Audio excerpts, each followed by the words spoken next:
Okay, welcome to the Path Less Chosen pod, the podcast showing you the careers they don't teach you about in school. My name's Sol. I'm Jamie. So today we've got on Michael Tones, who, enjoyable story, I'll keep this brief because Jamie's going to roll his eyes, but we met 20 kilometers into both deciding we were going to do a marathon randomly in a bootlegger coffee shop in Cape Town, and we ran the last 25 kilometers together. So yeah, that's an enjoyable story, and I thought I'd get him on after hearing all about his entrepreneurial activities. He set up a hard seltzer company. He set up a community app called Howya, and he's also run his own digital media agency as well. I think all it takes is to look at his Instagram bio and you can see this guy's a serious entrepreneur. You know, it might be we're going to be jumping around all over the shop to find out how he's got to where he is and all the projects he's doing. But I'm excited, to be honest. I think there's going to be plenty to learn. Looking forward to it. Let's get him on. So, without further ado, let's kick off. So, Michael, why don't you explain to us what you're up to right now? So, since I was like 18 or 19, I've just started businesses, and I thought I was good at it, and then you learn nothing. So that's where the studying came in. But right now, I basically run a natural medicines manufacturing company in Durban, and then we have an app that's goal is to kind of bring people together. Anyone, anywhere can create an event, ticketed, free. The goal is to kind of give people a platform to use when they are traveling. You land in a new city, you can find out what people are really doing and not just the top 10 things to do you search on Google, And then, just kind of got distracted again and then started, now we're launching a hard seltzer as well. But you kind of just see an opportunity and you got to think, this is where the age comes in, is you got to see if it aligns with everything you're doing. All these that I've started, those are the passion, and as long as they align, then I'm kind of happy, Definitely your answer confirms this, but when I was looking at your Instagram and stuff, it's so obvious you've got your finger in so many different pies, working on lots of different projects. So just give us as a summary timeline. Where did it start and what your role is in this role, and then all the other projects as they've gone on? So I studied in Oz 2017 to 2020 till lockdown hit. And 2 months before lockdown, we started this app, Howya, and then kind of got the development side going. And then my dad fell sick. And then literally a month before lockdown, I flew back here and lockdown happened. A month before lockdown, my dad passed. So I was stuck in South Africa. Fortunately, it was the biggest gift ever to be able to, I was stuck with the family. Luckily, I wasn't stuck in Oz when it happened, and that would have been, I think all the businesses probably would have collapsed.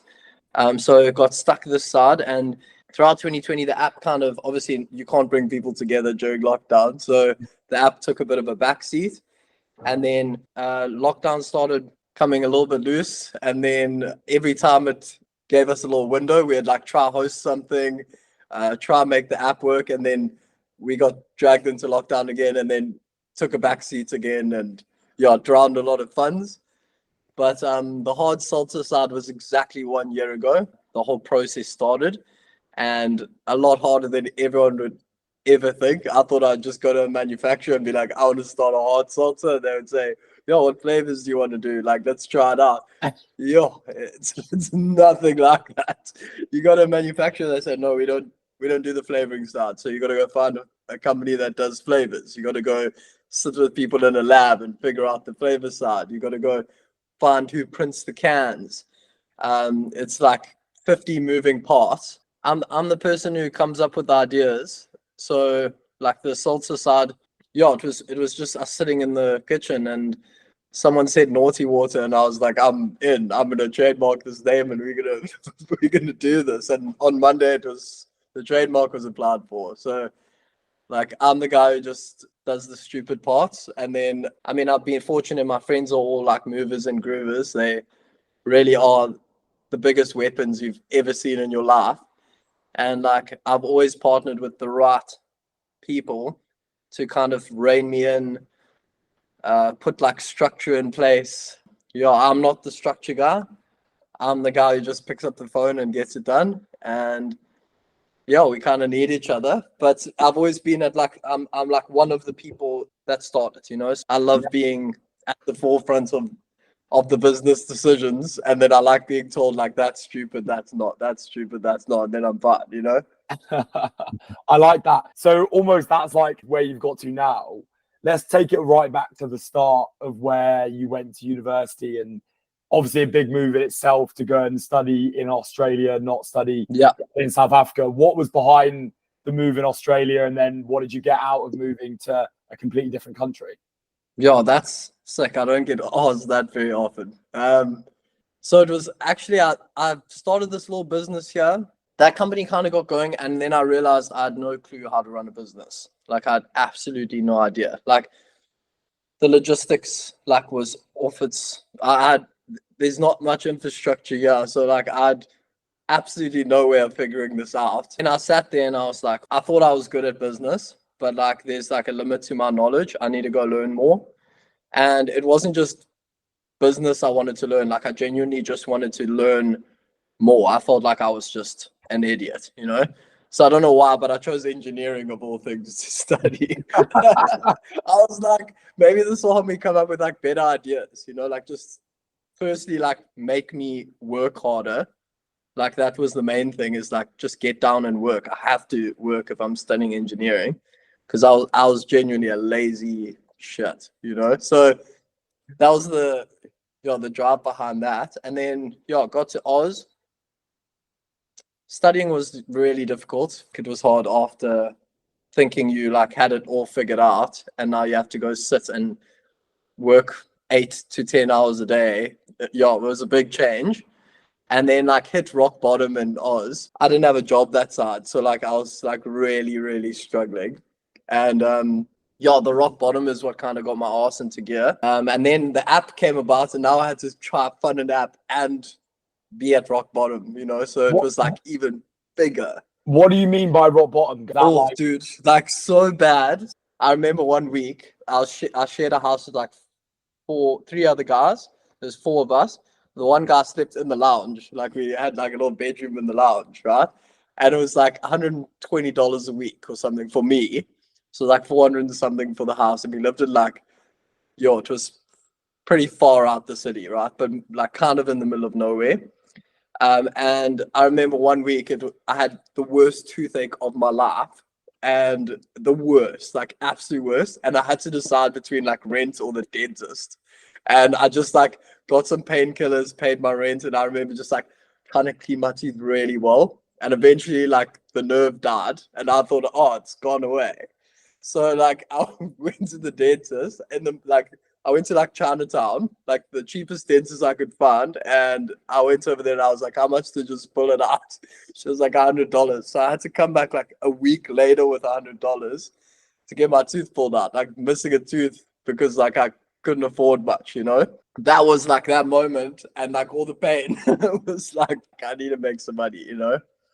So that was as rock bottom as I got. Not like most people, but like it was tight. At a young age to learn the kind of fragility and volatility of money, and to hit a level like that must have been quite important for what you've gone on to do.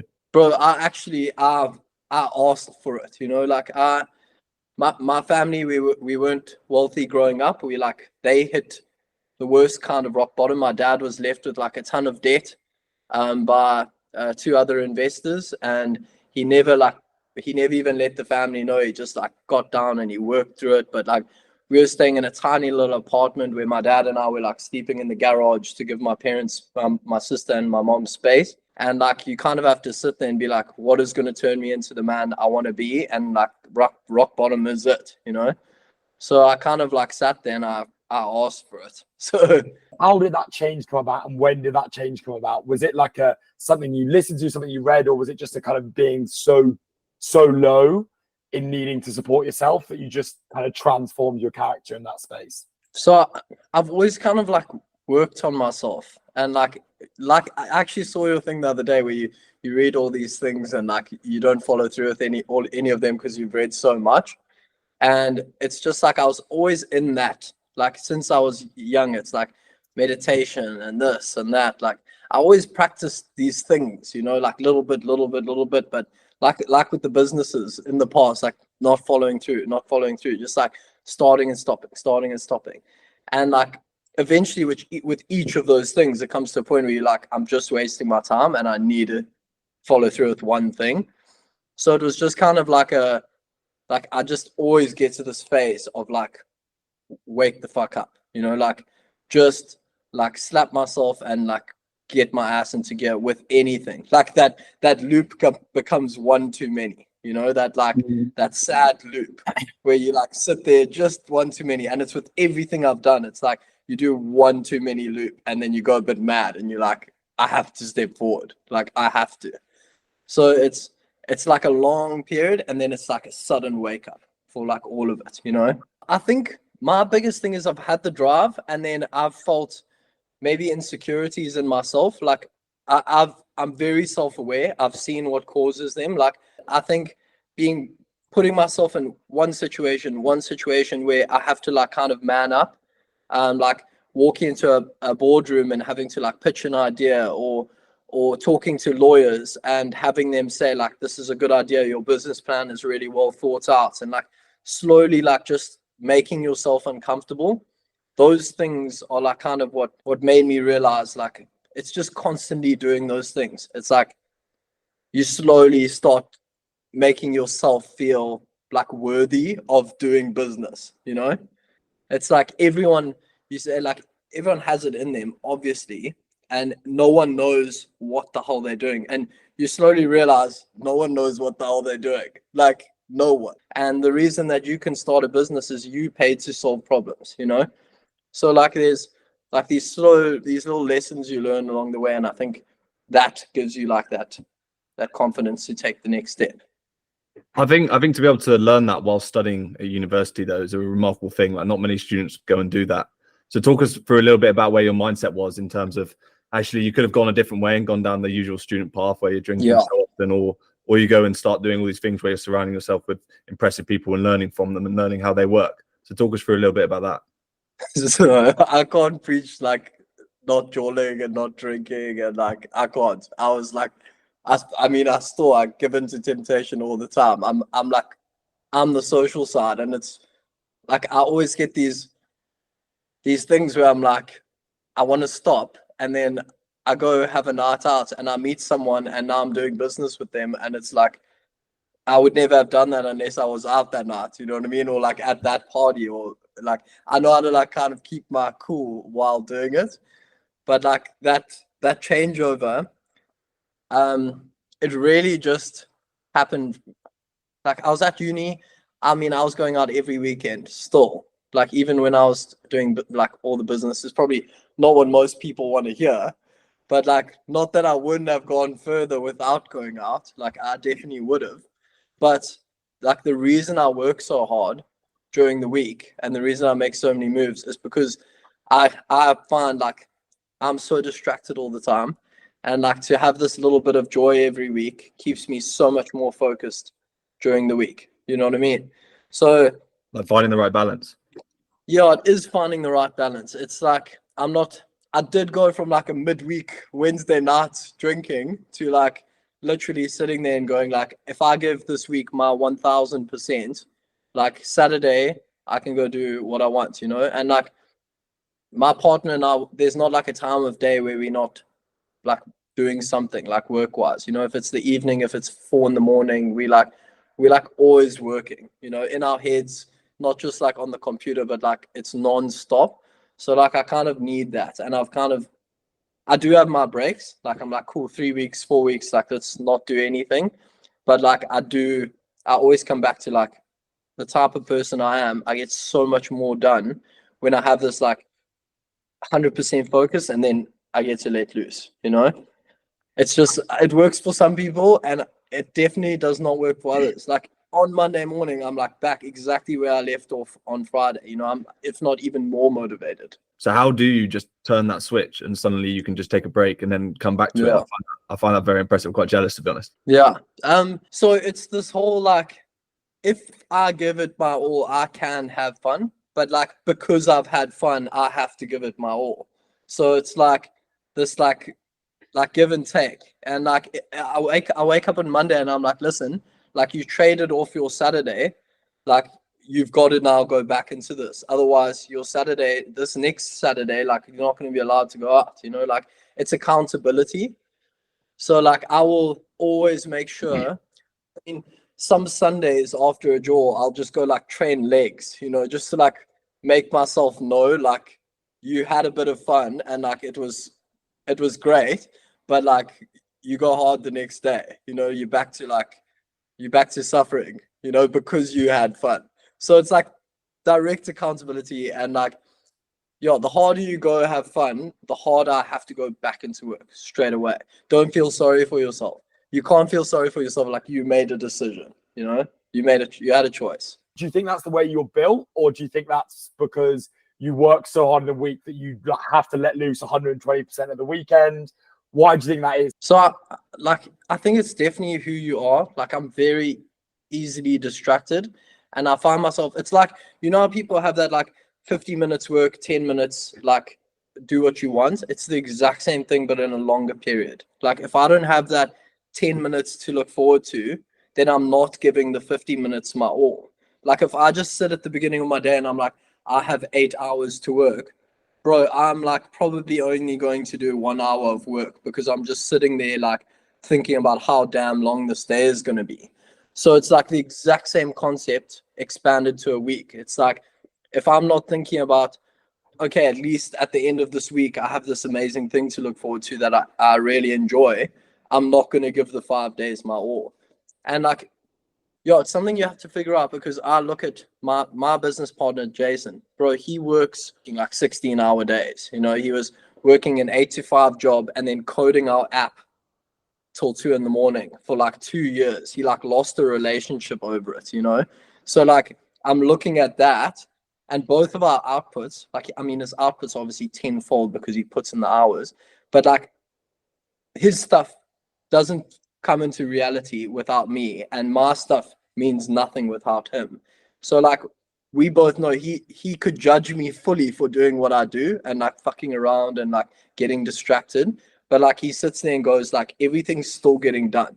You know what I mean? So then I have to sit there and be like, well, if this man is putting in 9 hours a day now for my ideas and like our like goals and stuff, and I'm putting in like 5 hours of solid work, but everything's still getting done, and I sit there and I have to judge myself and compare myself, then I'm just gonna fry out. Like I'm not gonna be outputting what I can. So you have to just sit there and think like, what is optimal, and try it all. Like, I mean, try work 9 hours a day, but like if the output's not happening, like I can't have this energy if I'm working 9 hours a day. I'm not gonna sit there and be excited to pick up the phone. I'm not gonna be excited for meetings if I've been like drowned at my computer for 8 hours, you know, like I just won't do it. So it's like, how can I be this for everything? And like my skill set is probably passing on my passion to like the people around me for my ideas. Like that's where my skill is. And like I can't do that if I'm like dreading sitting at a computer for 8 hours. You talk about those ideas, those passion for that idea. How do you come up with those ideas? Like it's so easy to solve problems if you have like a trial and error way of thinking. Like if the key doesn't work like this, you try this and then you don't try that again, and you try this and you don't try that again, and then it will work. You know what I mean? It's like you're always thinking about those patterns, and like you start seeing like a pain point, and then it's already stuck in your brain. So you sit there and it's already lingering, and you notice it again and you notice it again. And like you may be the first one to feel it, and then it sits there as like, this is probably like doable, but like I'm very different, I'm weird, you know what I mean? Like, so you put it aside, and then like someone else does it, or you bring it up and then talk about it a bit more. Yeah, then I can't not act when I hear it like 5 times, you know what I mean? Like you have to just put it in reality. And I think I have like this obsession with something that I've thought of that seems viable. I have to just see it in reality. Like I have to get it done. Like I'll phone anyone and everyone to make it happen, and I'll pull funds, I'll pull out my last penny to like see the idea come to life. And yeah, I think that's how you got to do it. If it seems semi-viable, make it happen. It seems like a very easy thing to say, but far harder to actually do. I think lots of people have ideas and stuff. And so the hardest part that a lot of people talk about is making that first step. So just talk to us a little bit more about that first step. When you say, no, I actually want to see this in person, I want to see it in reality, what next? Yeah. Can I take an example of like one of the businesses? Probably the best way to do it. So like Naughty Water thing, it all seems far-fetched.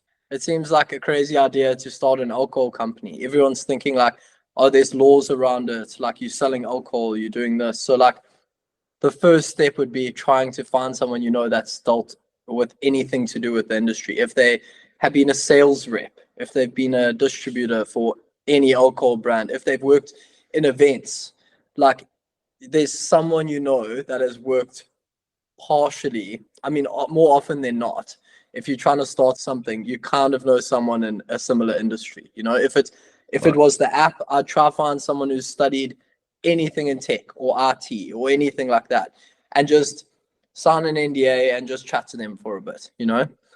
For the app, I just talked to a kid in my class that was smarter than me. You know, we've got this idea, signed an NDA, had him come over to my house. He's actually one of our partners now, a guy who studies in Oz. But speak to someone who just has more knowledge than you in that area. First step, just listen to them. And then it's going through Instagram, going through Facebook, searching on Google, whether you have competitors, like see if it's actually something, because that's what happened. I failed in business because I didn't do like a bit of competitor analysis, you know? So like going to see if it genuinely is done and how well done it is. Because if you sit there and there's 10 companies that are doing the exact idea, if not better, and you don't have the funding to compete, then you better have a long, hard think about how you're going to attack the market, because it's got to be damn smart, you know? But yeah, so it's either the product or it's the entry to market. Like people are doing hard seltzers here, but we know no one is marketing like we're going to be marketing. So like we know that that's our foot in the door, and that's what made me so passionate. Is you sit there, you look at all the other competitors, and you see the way that they're marketing. Do like a deep dive, and if you know you're going to penetrate the market better because you've potentially done something similar, then like you can sit there and know that you have like a viable product. Then the next step is obviously seeing how to get it done. Like pick up the phone an app developer, phone a manufacturer of cans. Mom was phoning a filling company for them to tell me like, you need to find this, you need to find that. I was like, what else do I need to find? Do I need to get tests done? Do I need to do this? Do I need to get this? Write it all down, take it all off, go search on Google, find each of those steps, phone each of them, and find out how much it's going to cost. What are the MOQs to get cans done? You know, like that was our biggest barrier with the canning thing, is we found out to get cans printed, because I wasn't going to settle for those shrink wrap cheap things. I was like, if we compete, we got to be up there with the big boys, you know?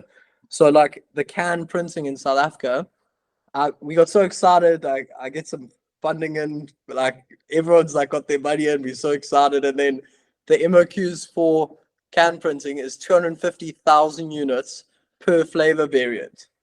So now we're sitting there thinking like, oh, we only need 300 grand. And now it's like 2 million rand, you know, and we're sitting there like, this has just changed everything. So it's like, don't get your hopes up, find out all the costs. Like everyone's excited to do an app until they find out it's 2 million rand, you know? So yeah, get everything down and then take it step by step. Like break it down into the smallest possible things. Like an app is 2 million rand, but you can break it down into 10 parts, you know? So like break it down into 200 grand a step. Get the deliverables, get your minimal viable product, get it like tested by your friends, get it out there. Like you can probably start a hard seltzer on 1/10 of the price if you just wanted to get it into market and get feedback, you know?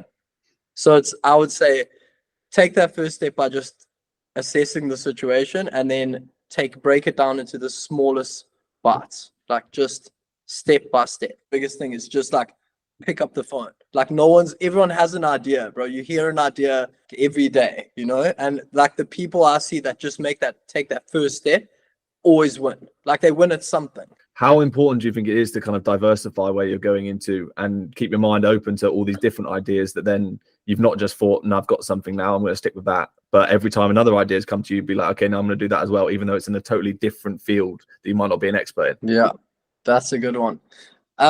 So it's something we think about a lot, because you always hear like stick to one thing until you get to that point, and then that thing allows you to do 10 things. And it's so frustrating because I was forced to do 2 things. There's no ways I could have let my mom's company die, and there's no ways I could have given up on the app. So those 2 things were always there. And then it was like mundane. Money is not my goal. Like at the end of the day, I don't need money. I don't need more money. I don't need, like, it's just a means to do what I want to do. And like, it really is just a stepping stone to get to where I want to be. But like mundane, it really is like, we could have seen mundane and said like, it can make us a lot of money, you know, but mundane to us was kind of a way to fund the real dream. It was kind of a way to put money into Howya, which was the dream. And Howya wasn't self-funding. It's an app. It's going to fund itself when we get investment, when it gets going. But we didn't want to give shares away until we had like really dried ourselves out. And that's why we kept funding it. So I wouldn't say diversifying is great. It's not good at all. But we had to do it. Like we just had to get something that could push money into our real dream. And it just happened to be something that really aligned with everything we were doing. Like we're shooting content for Howya, and now we're shooting content for other companies because we've learned how to market a brand, you know. So yeah, and Jason, my partner, coded an app for us, and now he's coding websites and apps for other companies. It was like directly related. And the more he did better with those, and the more I did better with that, the better the content and the better the app got. Like he's sitting in meetings now with potential investors, and they're sitting at the app saying like, how the fuck did you code this by yourself? And they are a whole team of app developers, you know. They're like sitting there going like, we don't understand, you know, that it's kind of not possible. And it's because he was working on that and working on 10 other companies' stuff, getting even better. So although people don't see it from the outside, they like super aligned and they really do push each other. So bottom line, don't diversify if you don't have to. Like it's not that I'm getting distracted.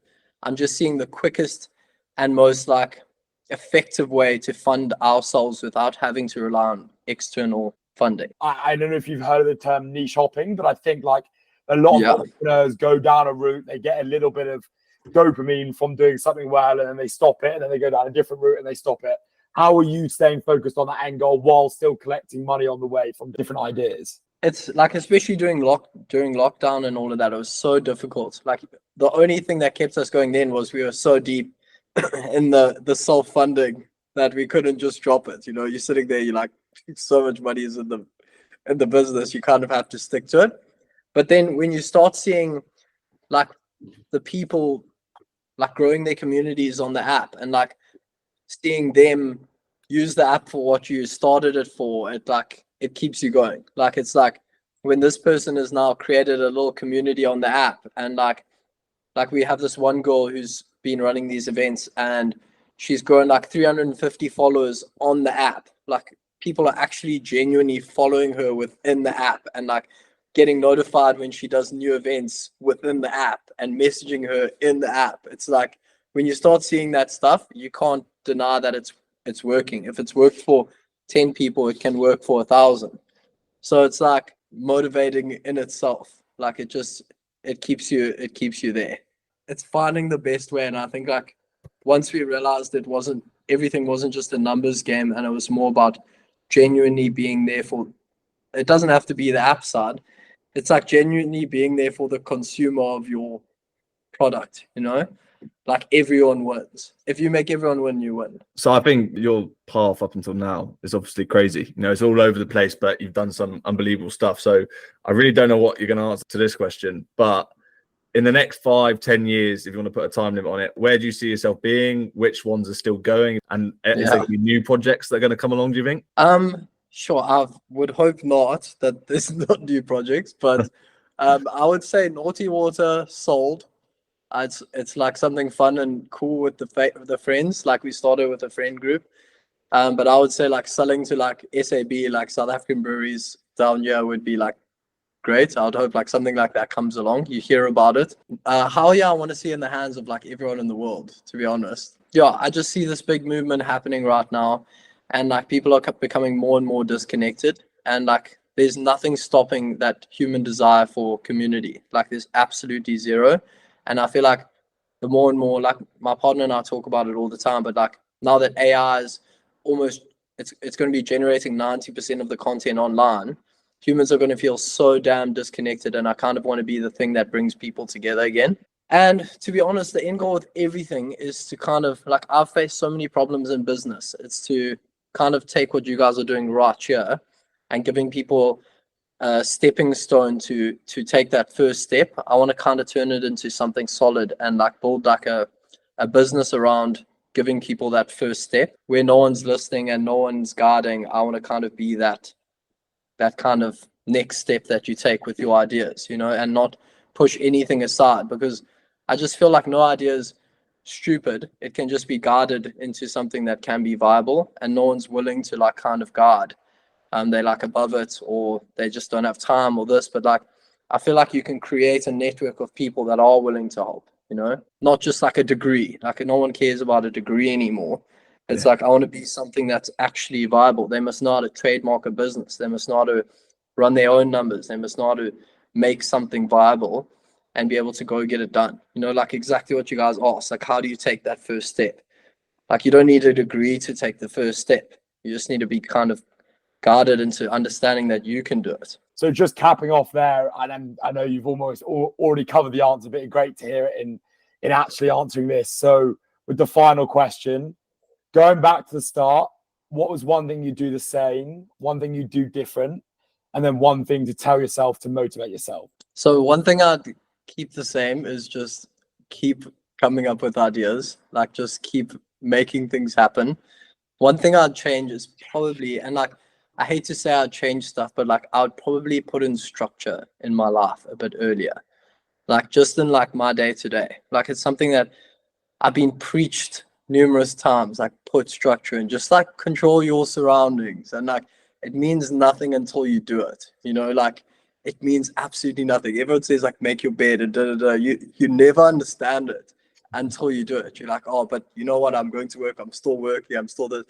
You do not understand how much it changes your life when you just put in structure, you know, like that little bit. Like if you can't control your surroundings and like you can't control your team of 3 people, there's no ways you're going to control a team of 50 people. You know, don't ever think you can.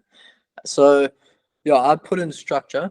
And then one thing I'd say to motivate myself is like, you don't need to know everything. You don't need to know what your purpose is. You don't need to know what makes you happy even. You don't need to put a thing to it, you know? You just need to do. Like you need to go out and do. Like that's it. Some seriously good content there, mate. I think most people in their 20s would have maybe a couple of ideas and not even act on one of them. So I think everything and all the messages that you've spoken about today have been seriously impressive. I've learned plenty, that's for sure. Likewise. It means a lot. Yeah. That was unreal, mate. Definitely happy we got him on. So 3 key takeaways. Why don't you fire off first and we'll see if we can take any of mine off. The first key bit I took away was the idea that, and it was what he said that worked for him, but he also acknowledged it wouldn't work for everyone else. So the key message I got from it was actually just being able to know yourself and how you actually work best. Because he works in this kind of scattergun way where he can do everything, focus on lots of different bits, jump between them, and each day will be hopping from different ideas. And yes, he admits that doesn't work for everybody, but what he's done really well is understand himself, and he knows exactly how he works best, whether he has to take breaks every 15 minutes and motivate himself by having those breaks in place and things like that. And I thought that's a great place to be in because you're going to be at your most productive. I wrote down self-awareness as well, 100% massive. So I've got this one, and I think this might be your last one, but this was my overarching theme. Yeah. And I think so important is he said, just move. Everyone has an idea. And that was his, like, people have all these things. They'll be like, oh, I can solve this problem. And actually the first step is just by calling up the contractors, writing a list down, ticking your list off, moving forward with your idea, which is what 99% of people don't do. So the just move for me is big, and you're smiling like that's exactly what you no, it's annoying. I wish I said it now because you've said it, and you've said it in a way that wasn't as good as how I was going to say it. But yeah, I think it was the whole idea that it was kind of like the Nike slogan, right? Like just do it, but he was saying just move, and I just found it so impressive that sometimes when you ask people like, what do you mean by just do it, just move? They don't really have an answer. They don't really know what to do next. But as soon as I asked him that question, you know, he outlined step by step how he just moves. And as long as you're doing something, it doesn't really matter where you are, as long as it's productive and not just sat there idly, then you're progressing. So I quite like the idea that he's constantly on the move, whether it's sat at his desk but working really hard or actually out doing something crazy. He talked about his environment and the friends that he's created, and having, he said, 10 to 15 people around him who would take a bullet for him, fly around the country for him. And I think that's so important, first in business, where you're creating ideas and you need people to fire things off, but also obviously when you're going through a harder time, like he mentioned with his dad, you've got people to pick you up there. So I couldn't agree with him more there. Yeah, no, I think you're right. I think a lot of people that we've had on have mentioned like surrounding yourself in the right environment, but a lot of time they've spoken about it in a professional sense. What I really liked with him is it was quite raw in terms of he was talking about close friends. Now, they don't have to be promoting your business interests, but they're there to lean on when you need them as like close relationships. Agreed. Okay, perfect. So we have, as a summary, we've got great self-awareness, the idea of just move, and creating a great environment around you. Does that sound good? Perfect. Nicely done. I thought really good stuff. Great takeaways as always. Love it. Okay. And please engage with the pod. I'll do this one. I've just said engage with the pod. We'll go with engage with the pod. I don't have to say the other stuff. Nice. I hope you enjoyed. I'll see you next time, Sol. Bye-bye.